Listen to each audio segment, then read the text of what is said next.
Thank you, brother. So, if you would, turn in your Bible to 1 Samuel chapter 3.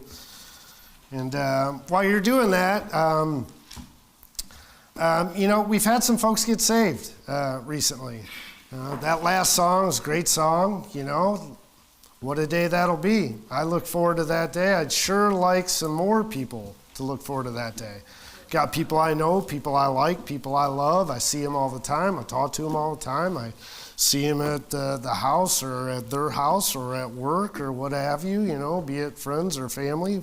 I'd like a whole gang of people to enjoy that day. What a day that'll be, right? So the purpose of this message here ultimately is to encourage you to be a witness. Now, I've touched on this before in a different way. What I'd like to do, though,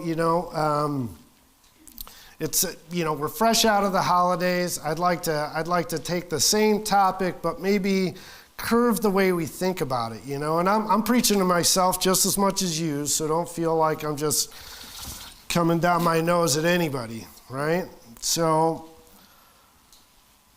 getting close to being saved myself for 4 years now, and through the course of time, and part of what inspired this. Now, I don't believe this is all on my own. I feel like the Lord kind of answered the question that I had.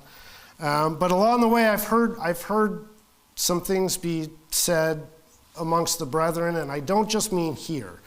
I've spent a lot of time here. I've been to other churches. I've probably overindulged on sermon audio and Final Fight Bible radio. I used to have an hour commute. That's 2 hours a day. I've listened to a lot, right? I'm not saying I know anything. But does God love sinners, right? Or I've heard the remark, and this one irritates the fire out of me, but that God doesn't talk to lost people, right? Now, quite frankly, when I hear that type of statement, I have to wonder, who do you think you are, right? Or what is it that you've done that you can stand there and be, oh, I got it, we're better than them somehow. That's like older brother speak, right? I just can't do it. So, but what I'd like to do, right? Does he? Let's look in the Bible. Let's see what the Bible has to say about the topic. I got a few references. We're going to look at a couple different guys, and we're just going to kind of go from there. So we're in 1 Samuel 3, and we're going to start in verse 1. And the child Samuel ministered unto the Lord before Eli, and the word of the Lord was precious in those days where there was no open vision.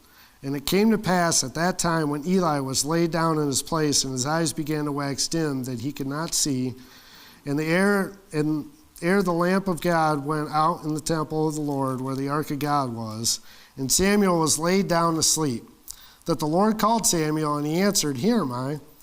And he ran unto Eli and said, Here am I, for thou callest me. And he said, I called not. Lie down again. And he went and lay down. And the Lord called yet again Samuel. And Samuel arose and went to Eli and said, Here am I, for thou didst call me. And he answered, And I called not, my son. Lie down again. Now Samuel did not yet know the Lord, neither was the word of the Lord yet revealed unto him. And the Lord called Samuel again the third time, and he arose and went to Eli and said, Here am I, for thou didst call me. And Eli perceived that the Lord had called the child. Therefore Eli said to Samuel, Go lie down, and it shall be, if he call thee, that thou shalt say, Speak, Lord, for thy servant heareth. So Samuel went and lay down in his place, and the Lord came and stood and called, as at the other times, Samuel, Samuel. Then Samuel answered, Speak, for thy servant heareth. So there's a couple things here in the passage that I want to look at, but before we dive too far in, jump back just a couple chapters to 1 Samuel, or to chapter 1 there. And in verse 11, right, this is talking about his mother. And she vowed a vow and said, O Lord of hosts, if thou wilt indeed look in the affliction of thine handmaid, and remember me, and forget thine handmaid, but will give unto thine handmaid a man-child, then I will give him unto the Lord all the days of his life. and there shall no razor come upon his head. Jump over to verse 22. But Hannah went not up, for she said unto her husband, I will not go up until the child be weaned, and then I will bring him, that he may appear before the Lord, and there abide forever. And Elkanah, her husband, said unto her, Do what seemeth thee good. Tarry until thou hast weaned him. Only the Lord establish his word. So the woman abode and gave her son suck until she weaned him. And when she had weaned him, she took him up with her with 3 bullocks and 1 ephah of flour and a bottle of wine, and brought him unto the house of the Lord in Shiloh, and the child was young. And they slew a bullock and brought the child to Eli, and she said, O my Lord, as thy soul liveth, my Lord, I am the woman that stood by thee here praying unto the Lord. For this child I prayed, and the Lord hath given me my petition, which I asked of him. Therefore also I have lent him to the Lord. As long as he liveth, he shall be lent to the Lord. And he worshiped the Lord there. So now back to chapter 3 here.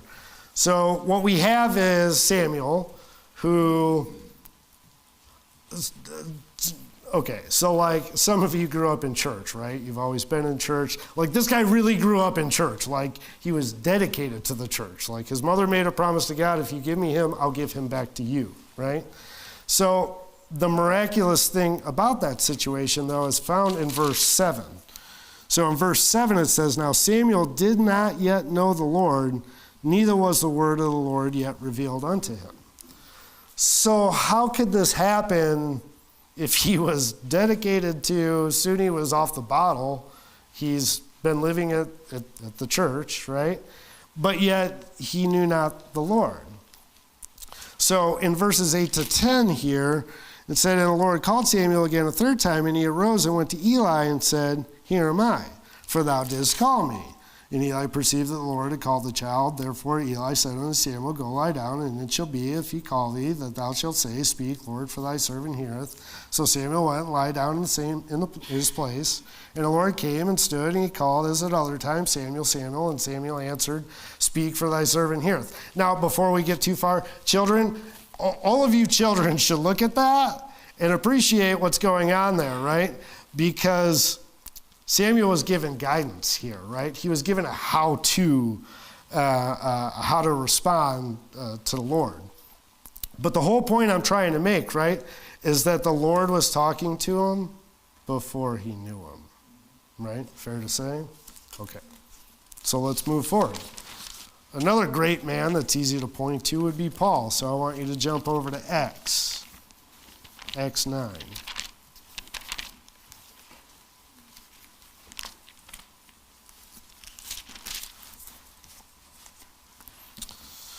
Acts 9, verse 1, And Saul, yet breathing out threatenings and slaughter against the disciples of the Lord, went unto the high priest, and desired of him letters to Damascus to the synagogues, that if he found any of this way, whether they were men or women, he might bring them bound unto Jerusalem. And as he journeyed, he came near Damascus, and suddenly there shined round about him a light from heaven. And he fell to the earth, and heard a voice saying unto him, Saul, Saul, why persecutest thou me? And he said, Who art thou, Lord? And the Lord said, I am Jesus, whom thou persecutest. It is hard for thee to kick against the pricks. And he, trembling and astonished, said, Lord, what wilt thou have me to do? And the Lord said unto him, Arise, and go into the city, and it shall be told thee what thou must do. And the men which journeyed with him stood speechless, hearing a voice, but seeing no man. And Saul rose from the earth, and when his eyes were opened, he saw no man. But they led him by the hand and brought him unto Damascus. And he was 3 days without sight, and neither did eat nor drink. So in the passage we have Saul, soon to be Paul, on his way to Damascus. Paul's obviously a very important figure, right? I mean, we're in a Bible-believing church. We get saved, you get saved, and you want to pursue an education in what it is we're actually worshiping here. And so that starts with Paul's doctrine. kind of interesting that Paul didn't actually start the church, even though that's the doctrine that we're on, right? The Holy Spirit's given in Acts 2. Romans 16:7 says, "Salute Andronicus and Junia, my kinsmen, and fellow prisoners who are known among the apostles who were also in Christ before me." In Acts 8, you have Philip who preaches Jesus to the Ethiopian eunuch. And when Paul has his encounter in Acts 9, chapter 6, essentially he accepts Jesus and Jesus' will for his life. Boom, Paul is saved, right? So now, Paul's kind of taken to another level, though, that's worth pausing a minute to take a look at. Paul was blinded. So now, to me, that's a very interesting, not just word to use, but a very interesting hardship, right? So his eyesight improved after a few days, but he had a thorn in the flesh that he besought the Lord for 3 times, right? And so I raised the question, do you think it's an accident that people that are lost, right? I mean, that they're called lost. Because if you're lost, what are you, right? You're blind. So we'll jump over real quick to John 12, just to look at one verse that I think is kind of important to tie it together. John 12:40. "He hath blinded their eyes and hardened their heart, that they should not see with their eyes nor understand with their heart, and be converted, and I should heal them." So he, being the devil, hath blinded their eyes. Blinded their eyes? I mean, that's what happened to Paul, right? So maybe this is my own imagination, or the Jesse Peck version, the pastor would say the JPV. I kind of feel like maybe the Lord showed Paul physically how spiritually blind he actually was at the time, and the lost people around him. You know, it kind of makes me think about myself in my basement, right? So the steps to the basement are right outside the kitchen and the dining room. And maybe you've been in this position before. You have to run down there to grab something. So you open the door and the light's on here so you can see down there. And so you run down there, you skip that first switch. The next switch is over here. You can still see, so you get over there and you flip the switch. You find what you're looking for. And while you're doing that, somebody upstairs comes ahead and closes that door, right? So you don't know that, so you're kind of backing your way up, you flick these lights off, and you get there and it's dark. And this is your own house, right? And so you know that light switch is like right there. But here you are operating, right? Kind of blind, you can't see nothing. You take a few steps and you reach out and it's not there. And you're like, oh man. And so now you're doing this and you're like touching the wall. And this is your own house, but you're doing what you feel is right? Like you're going through this thing like what you feel is right.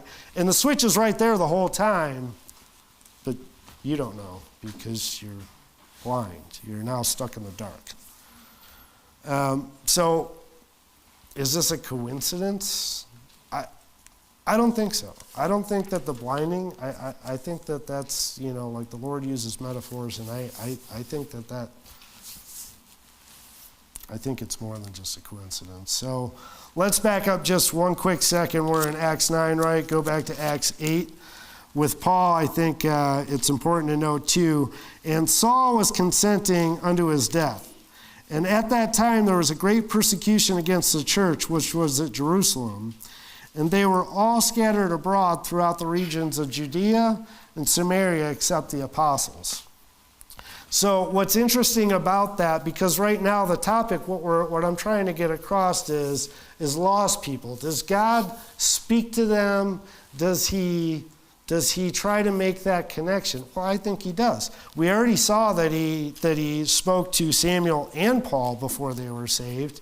And what's interesting about Acts 8:1 right there is because if Paul was saved in 9:6, then we know in Acts 8:1 that he wasn't yet, and he was being used to spread the gospel because, well, it says that they were scattered, didn't it? Right? So it's kind of an interesting thought. The Lord used him as a lost sinner and as a saved man.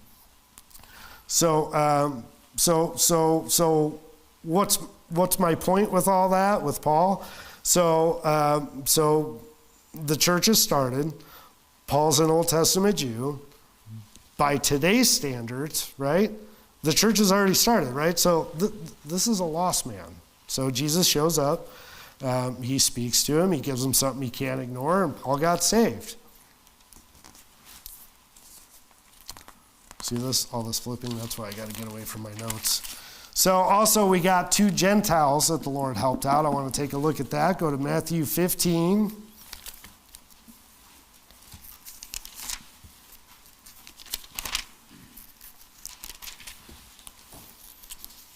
We're going to pick it up in verse 21.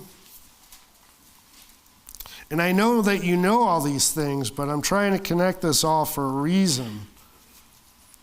It's important that we change our mentality, how we view lost people.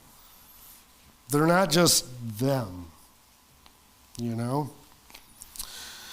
15:21. Then Jesus went thence and departed into the coast of Tyre and Sidon, and behold, a woman of Canaan came out of the same coast and cried unto him, saying, Have mercy on me, O Lord, thou son of David. My daughter is grievously vexed with the devil. But he answered her not a word, and his disciples came and besought him, saying, Send her away, for she crieth after us. But he answered and said, I am not sent unto the lost sheep, I am not sent but unto the lost sheep of the house of Israel. Then she came and worshipped him, saying, Lord, help me. But he answered and said, It is not meet to take the children's bread and to cast it to the dogs. And she said, Truth, Lord, yet the dogs eat the crumbs from which fall from the master's table.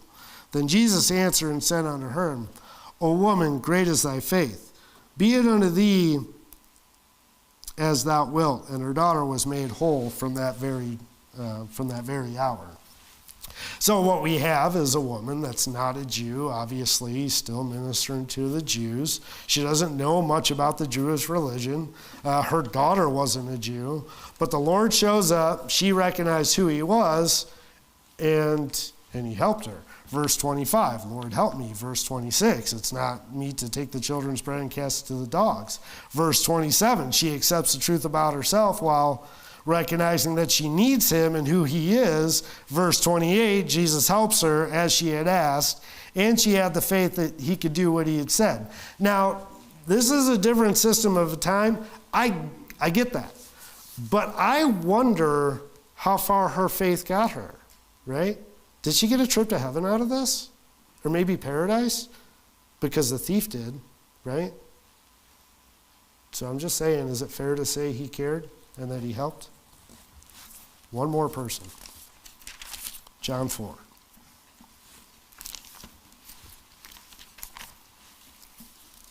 Now I know I'm running you around a little bit, and we're not going to do this all night long. But I do think it's important that you see these different instances. And I'm going to throw myself in the hot seat, quite frankly. I'm willing to step on my own reputation a little bit here tonight.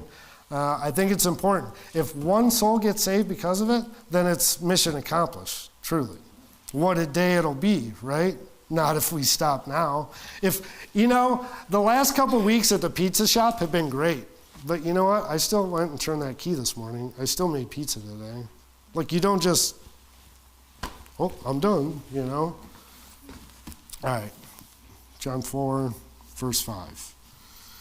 Then cometh he to a city of Samaria, which is called Sychar, near to the parcel of ground that Jacob gave to his son Joseph. Now Jacob's well was there. Jesus, therefore, being wearied with his journey, sat thus on the well, and it was about the 6th hour. There cometh a woman of Samaria to draw water. Jesus saith unto her, Give me to drink. For his disciples were gone away unto the city to buy meat. Then saith the woman of Samaria unto him, How is it thou, being a Jew, askest drink of me, which am a woman of Samaria? For the Jews have no dealings with the Samaritans. So, she's a woman of Samaria. She's not Jewish. And not only did the Lord speak to her, but he requested something from her. So to me, this is kind of like the ravens feeding Elijah here, right? We have a lost woman getting water for the Lord. And then over in verse 27, and upon this came the disciples and marveled that he talketh with the woman. Yet no man said, What seekest thou? Or why talkest thou with her? And the woman then left her water pot and went her way into the city and saith to the men, Come and see a man which told me all things that I ever did. Is this not the Christ? Then they went out of the city and came unto him. So the Lord reveals himself to her purposefully. I don't think it was an accident that he stopped there. In the chapter there, if you read, he explains how to worship him. But she immediately becomes a witness. And the disciples here, they're just astonished, right? Like this woman's got no part with us, right? Well, I think the Lord thinks otherwise. So far we have 4 different people, 4 different sets of circumstance. The Lord met with all of them, and he gave them all a choice. Whether it makes sense to anyone in the circle at the time, at all these different times, it doesn't matter. That's what the Lord did there, right? Do we agree that's what the Lord did there? So now the thing is that we know that, like, the funny thing about people, right? So we know that man has a spirit, and we know that animals have a spirit. Ecclesiastes 12:7 says, Then shall the dust return to the earth as it was, and the spirit shall return unto God who gave it. So let's think about this now. So God gives a spirit to man. He gives them the breath to live. And so now when you think about these lost people, right, these lost people, is the Lord just wasting his time? Is there no real purpose? Do we all think we're like that special? Is that what we're walking around thinking? Right? I mean, there's got to be a purpose. Is he just planting all these spirits down here with no intentions to reap? Matthew 10:29 says, Are not 2 sparrows sold for a farthing, and one of them shall not fall to the ground without your Father? 10:31, Fear ye not, therefore, ye are more value than many sparrows. So we know that animals don't have a soul, but the Father even cares to know about when a bird falls. So for all the curious minds in the room, animals may not have a soul, but the book just showed you that the spirit returns to God. So, like, you know, does my dog go to heaven? I guess so, right? I mean, so we have lost people. John 3:16, for God so loved the world that he gave his only begotten Son. 2 Peter 3:9 says, The Lord is not slack concerning his promise, as some men count slackness, but is long-suffering to usward, not willing that any should perish, but that all should come to repentance. Now, here's the thing. I personally was saved later at 37. Now, I've heard many Christians say that they've been in church their whole lives. And I'm doing that, right? I'm doing my best to provide that for my own family. I see no fault in that. But on the topic and the point I'm trying to make tonight, you know, while your dads were dragging you to church, my dad was walking around the house angry, abusing my brother and I, and looking for his next date. You know, still married, but looking for his next date. Now, I'm not trying to make that sound worse than it was, right? That's a kid's perspective. Parents, you need to know how important it is that if something ever happens to an extreme degree, once, twice, a dozen times, your child will hold on to that. Just like I just painted that picture, your child will hold on to that. You're talking about however many days worth of an entire, childhood. That crossing the line moment will be what they look at. But the bottom line is, I'm fine, my brother's fine, and I don't say that for your pity's sake, right? I didn't say that for that. My point is that it's important to mention that many households are so far away from God that you might not even really truly begin to imagine. Now, for me, I remember very clearly the day that I first started talking to God. I didn't grow up in church. God at that point was God, but with no knowledge of God. God was more like Santa Claus, or like, if you're in trouble, magic wand, I'll fix this for you. For me personally, I had no teaching. I had no Eli to lead me that direction. But nonetheless, here I am. I was 16 years old, and I was in trouble far above my own head. I was sitting in a juvenile facility. I was actually laying down on a concrete block called my bed, and I'm in a bad spot, so I need help, right? So now I'm going to start talking to God. And I'm glad that I did. I did do that, And for years, it was this thing that, if trouble arose, maybe I'd talk to God about it or something like that, Years had passed. I was 16 then, right? I got saved at 37. So eventually I'm like, I should probably talk to God on a good day. Maybe I should, be thankful or something, Maybe I should talk to God on a good day. And so I started to. And eventually I started to talk to God daily. Still no knowledge of God. But what's super interesting, and I've actually talked to a guy that was a really good friend of mine until I started coming to church. I love him anyway. I wish he'd get saved, but that's how it goes. Anyway, we can relate on this topic. It's the darndest thing that in those days before I got saved, if I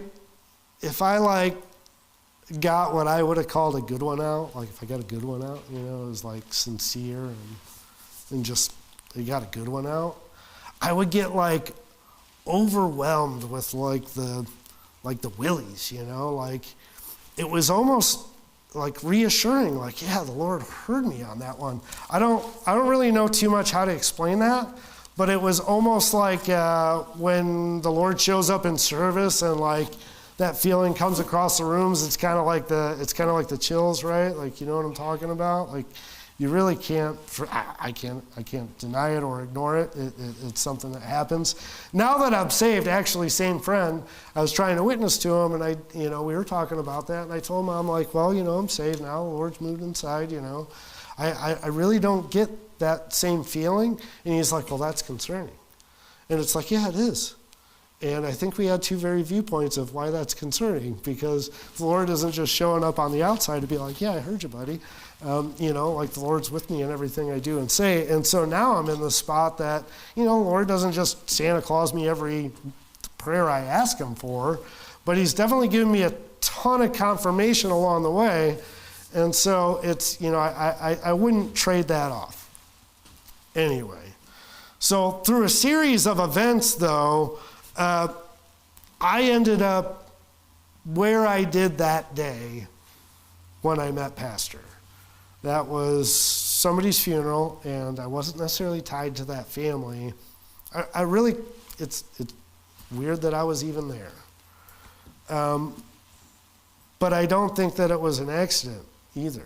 Was it an accident that the Lord showed up to Samuel there? I'm not saying I'm that special, but I'm just saying, what was it an accident? Was it an accident when he showed up for you? Anyway, I think that the Lord knew what I needed. I don't think I knew what I needed, but I think that the Lord knew what I needed. He didn't just send me a pastor, he sent me the pastor.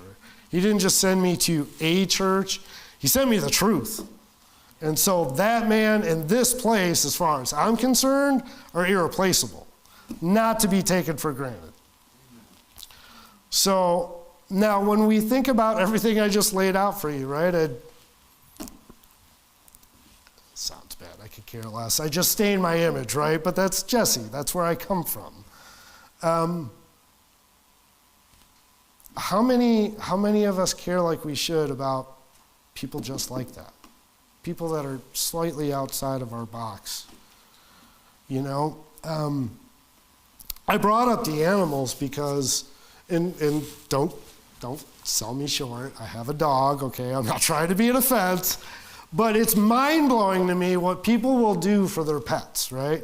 I talked to one guy once, and he's like, I spent $5,000 on arthritis treatment. And I'm like, for who? And he's, he tells me, it's like, for your dog? What? I get it, right? They're your buddy, We have a dog. I love him. He's great. He's a good dog. I love him.